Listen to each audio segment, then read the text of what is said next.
Okay, we are back, and this is our fourth episode of How to Win a Hackathon.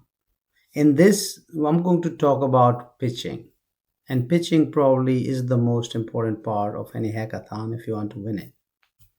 So let's get started. So you have to think about why do most pitch fail? Most pitches fail. Well, one of the reason is maybe it's not solving real problems. You have sometimes wrong team, bad market timing, all those things. This is like starter model, but end of the day, either it's too complex, too long, too confusing. So you want to make sure that your pitch is clear and simple. And how does that start? Is my previous episodes. That's what I explain. When you think about pitch, you want to think about, obviously you can take any template from pitching there, but it should be almost similar to this models.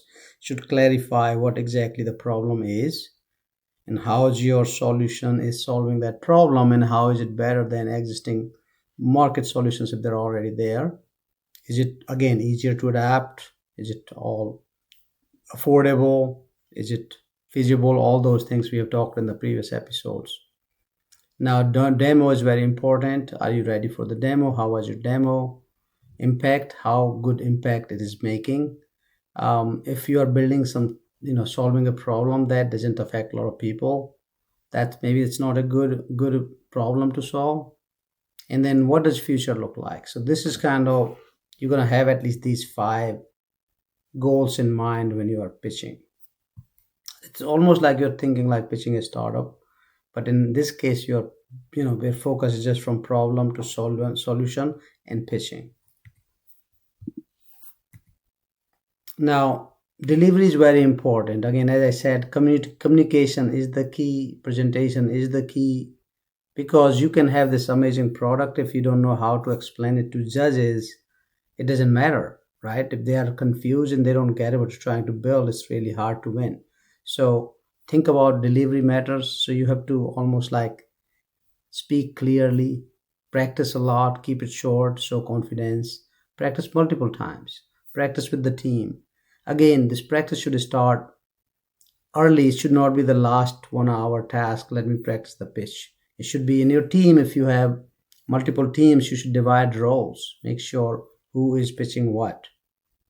Um, you got to build the flow. Obviously, make it like a story. Build it like a story type. For example, if you're solving a problem and somehow you have your personal and emotional attachment to that problem. For example, if you're building something for farmers, since your background is farming, you can say, I go to my village, I'm farming, I see all these problems all the time, and that's why I'm solving this. Now there is a story behind it, and you are just telling that story. How did you come up with the problem, and why are you solving that, and how it's going to impact. Um, so again, you can script your demo, practice flow, have a backup ready. That's very important. You got to have a backup ready. Backup can be that maybe one laptop is not working at some time. You got to have make sure you have two people have the loaded the same slice there, right? So whatever the reason, make sure your demo and pitching doesn't fail. Again, so when you think about checklist, you want to make sure your demo runs smoothly, no problem. Make sure your code is available. Sometimes I see people start building their solutions and something like build fails because internet wasn't connected or the GitHub wasn't set up right. Whatever is the reason, you got to make sure test it multiple times and test on two machines. If you have two people in the team, 2 to 4 people, make sure you have two demos ready just in case. Pitch is clear, team is aligned, means you should know what in as a part of the team who's saying what, who's starting, and who's doing the technical demo, who's taking question and answers. Again, as a backup ready. So this was our fourth episode, and in our last episode, I'm going to talk about what you should be doing in last 2 hours of a hackathon. Stay tuned for my next episode.